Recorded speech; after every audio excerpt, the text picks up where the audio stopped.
صدر ایوب, ضیاء الحق, مشرف, کیا انہوں نے نقصان نہیں پہنچایا؟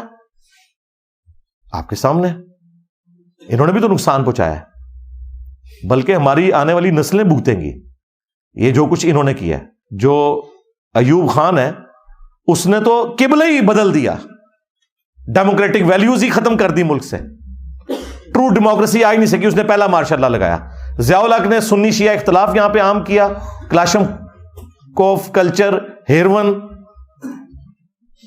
شیعہ کافر نعرے ٹوائلٹس کے اندر, افغان وار کی وجہ سے یہاں پہ اسلحہ آ گیا.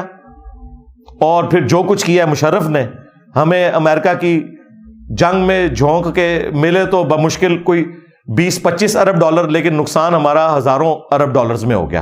اور جو ہمارے مینٹل ماڈلز بدل گئے کہ مسجد میں بھی لوگ اپنے آپ کو محفوظ نہیں تصور کرتے.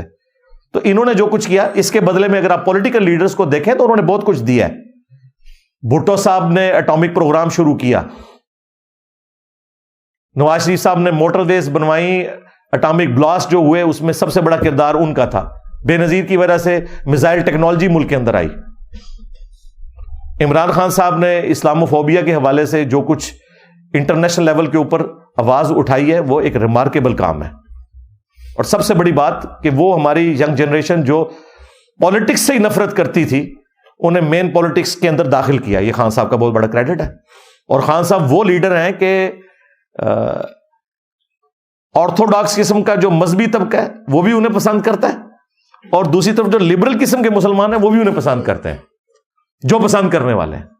باقی آپ کو ہر جگہ لیفٹ یا لیفٹ کے لوگ نظر آئیں گے یا رائٹ کے, یہاں پہ لیفٹ اور رائٹ مکس ہوئے ہیں.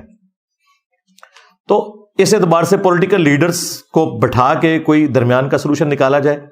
اور خان صاحب سے تو میں اس حوالے سے ریکویسٹ کروں گا کہ اپنی ضد چھوڑیں. جو آپ یہ کہتے ہیں میں نے نہیں بیٹھنا, آپ خود ہی آ کے ہمیں کہتے رہے کہ جی ہم ٹی ٹی پی کے ساتھ بھی مذاکرات کریں گے, ہم انڈیا کے ساتھ بھی کریں گے. تو یار اگر انڈیا اور ٹی ٹی پی کے ساتھ مذاکرات ہو سکتے ہیں تو پیپلز پارٹی اور نون لیگ کے ساتھ بھی, ایم کیو ایم کے ساتھ بھی ہو سکتے ہیں. یعنی اینالوجی تو ایک بنائے نا یار, یہ کام تو نہ کریں کہ بھائی آپ لوگ مطلب ایک جگہ ایک ایکسٹریم رویہ اڈاپٹ کیے ہوئے ہیں اور دوسری جگہ جو ہے وہ آپ بالکل نارمل بیہیو کر رہے ہیں. ایک اصول رکھیں, یا تو ان کے ساتھ بھی پھر وہی والی بات کریں نا, لیکن وہاں ان کو سمجھ ہے کہ اس طرح کرنے کا کوئی فائدہ نہیں. 2017 کے دھرنوں میں جو نون لیگ چیخ رہی تھی کہ یار اس سے ملک کی اکانومی کو نقصان ہو رہا ہے, وہی دھرنے جب خان صاحب کے دور کے اندر ٹی ایل پی نے دیے, خان صاحب نے آ کے جو تقریریں کی وزیر اعظم کی حیثیت سے ٹی وی پہ آ کے, وہ وہی باتیں تھیں کہ اس طریقے سے تو ملک جام ہو جائے گا, اس طریقے سے اگر ہم یورپین یونین کے ساتھ بگاڑ لیں گے تو ہماری اکانومی کا کیا بنے گا.